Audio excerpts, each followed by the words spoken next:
Morning guys, Jason and Nicole here on the Udderfarm. I've got Nicole on the back of the camera today. Morning everybody. What I'm going to do today guys, I want to give you an update. This is that strip that we bale grazed.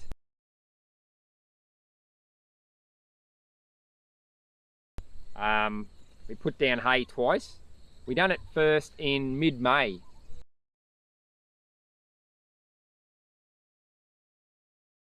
Which is 7 months ago. And then we done it again. We went over with a second bale in September, early September.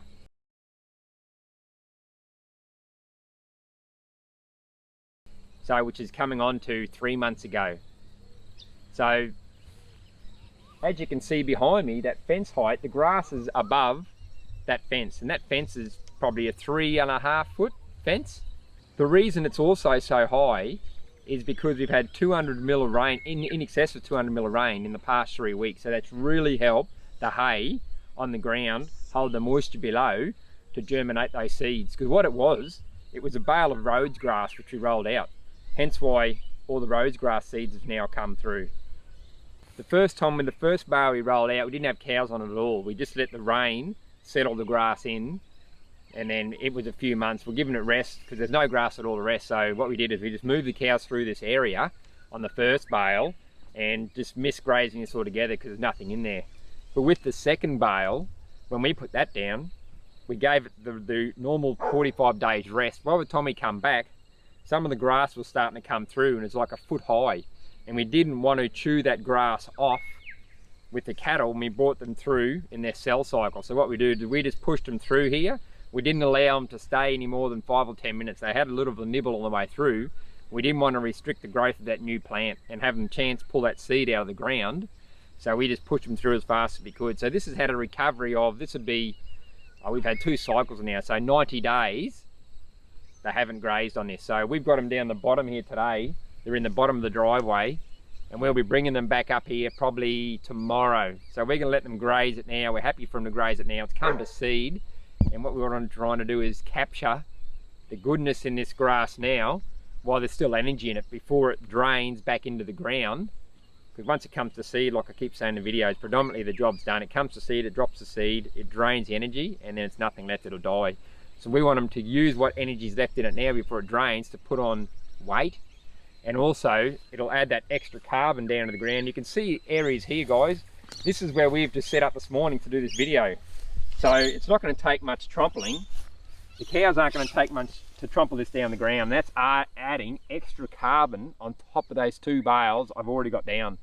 And that's the way you build topsoil, guys, is to build that carbon so the matter underneath, which is hay in this circumstance, rots over time. See all the way through there, that's 2 bales of hay, and that's about 1 inch. So that'll compact down.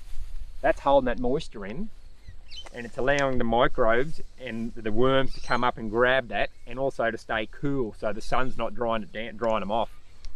They'll come up and grab that, take the goodness in the soil, and then make that grass recover. And that's the way, and that's the regenerative way, to using the animals to your service to trample the grass and build back topsoil, feed the microbes, that then feed the worms, and it all recovers the grass in a faster way than if it were just dormant or being slashed. And you can definitely see its work, guys. If you have a look behind me there now, there's definitely a line of delineation of where we've rolled the hay out and where we haven't. So just off the timeless post there, and 1 metre in, the grass has sort of stopped height. There's no height to it. But then you come across, you see all the seeded Rhodes grass. And then you go to the fence line, the seed goes right up. We didn't put it right to the fence because the horses on the other side were pulling the hay across, so that's why it sort of drops off at the fence. And the neighbouring paddock, it just got normal grass with no roads in it. That's what this was like, and clay and dirt. So it definitely has worked, guys. The process of rolling bale feeding cattle is the way of building back your topsoil by armouring that soil and holding in the moisture. Had this have been in Iraq, you wouldn't have got that armour on the ground. You wouldn't have had the seed bank in that hay to be able to grow through that soil, to regerminate once that rains come down. So, and we knew that we specifically bought Rhodes grass for that reason, because we knew that it had a lot of seed in it. And when you roll out Rhodes grass, you can just see the flumes of seed come out. There's dust, there's seed, and you think it's dust, but it's actually seeds. And that's when it rests back on the ground and the rain hits that seed, it pushes it through that hay, and it goes right down to the soil level, and that's when it starts to germinate. Bit of water, bit of heat, a bit of cow manure on it for fertilisation, and that'll just boom off. Also, the bonus of, you know, we've let it come to seed. We don't generally like it, but when the cows eat it, they'll poop it down the track. Multiple locations on this property, we found that we've got a bit of maize on this property, just come up from seed. They've eaten that, but then when you go and check cow paddies in the area, we got maize plants coming up through the poo, because the poo's got moisture in it and it's fertilizing that seed. So it's a perfect place for propagation. There's moisture, fertilization, and it doesn't dry out in a hurry, the cow paddy. So it germinates and it pushes through to the soil, and then it takes off. So the cows are helping us spread the seed too. So when they're eating it, they're spreading it, pooing it out. What we might do now, we might go find a couple of locations to show you where it hasn't germinated, where it's been thin. And then we'll show you areas where it has germinated. You can still see the hay through on the ground. This is a prime example here, guys, what the hay can do for you. This is an area, obviously, bare clay when we first started, because you can see that it hasn't taken yet. That there's clay underneath, there's nothing germinated through. The seeds from what we rolled down the bale haven't taken, because obviously it's pretty thin there. But here you can see a plant that was originally there. That wouldn't have had the spread it's got now had it been bare clay. You can see it starting to run across the top of this hay. So the hay has given it a base to grab onto. The hay is also holding the moisture in the ground longer for that plant to pull up and help that plant spread out. So it's actually going across the top of the ground here now. It's way over here under my feet. Had I not had this hay down, guys, that would have been bare dirt. We've got 32-degree days coming up this week. That clay, that surface temperature would have risen that much that no way that plant would have sustained life. It would have died off because of the heat of the dirt, and it'd just virtually be stubble in the ground. It would not have kept running or keep running in the state that it's in.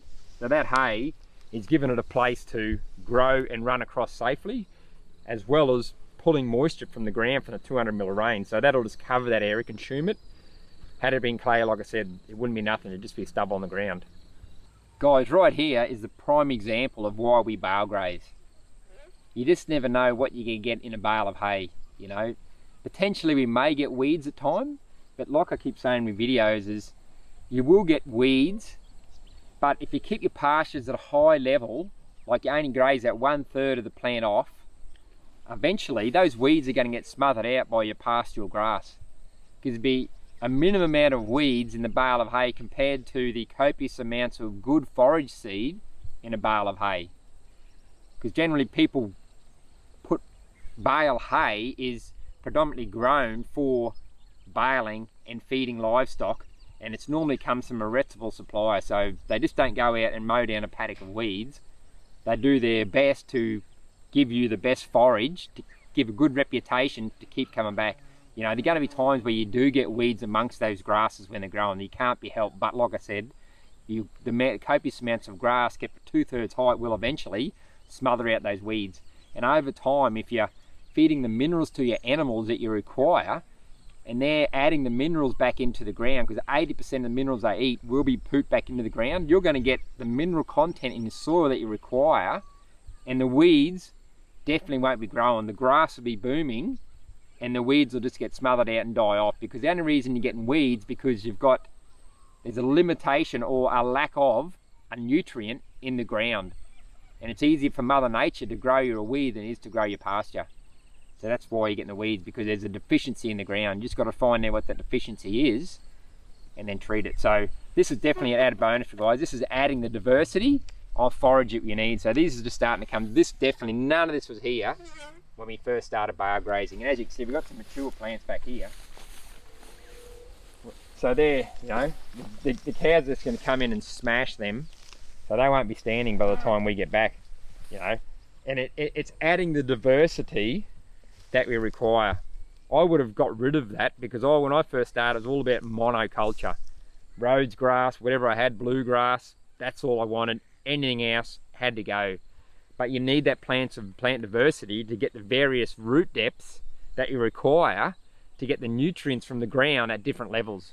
Without diversity, you're really limiting yourself to that one level of that monoculture from the nutrients in the soil. So once you've depleted those nutrients, you can't access the nutrients below it. So this is a bonus to bale grazing, guys. And like I said, none of this was here when we first come. If you see you go back to the bale grazing video, this is where I had the car parked. And it was all dirt, the track's going up, and now look at it. This was, what, 7 months ago. As we can see here, guys, this was never here before we rolled out that bale of hay. And as you can see, at the base of it is a cow paddy. So what happened?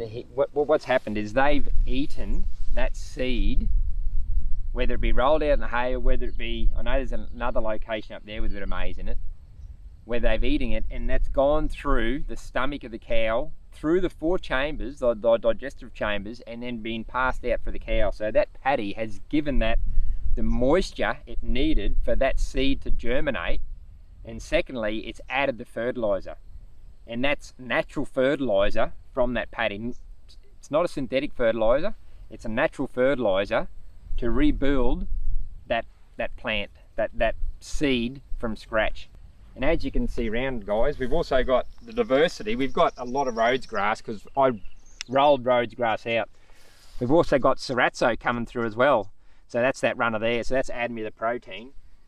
And we've got that maize. So there's probably 3 or 4 different species in here, add me the diversity. What I want to do to add more diversity is I'm going to get fodder of a different nature. I'm not going to get Rhodes grass next time. I'm going to bring 2 or 3 different species of fodder in, so I'm getting that different seed bank laid out. So that'll add me the additional diversity that I'm chasing instead of just predominantly 80%, 90% all Rhodes grass. And as you can see, this is a bit thin here, guys. We've only rolled 1 bale of hay out here because we run short on the second bale. That's why nothing, we've got a few runners coming across, but nothing growing through here, because this is only a 1 on. As you can see, if I part this, there straight away, there's that bare clay.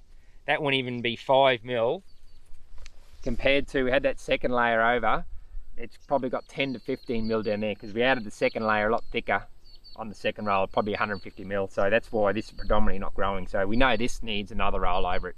Righto, guys, we're going to shoot off now. We've got to set up the system for tonight. So they'll be in here for 8 hours, 10 hours today. We'll keep an eye on what they're chewing down, what they're laying over, make sure they don't overgraze it. And then we're moving them up to the top of the paddock tonight. So we'll shoot off, guys, and set the system up. So have a great morning, have a good evening, and have a great afternoon, guys, wherever you're watching this from, and we'll catch you later.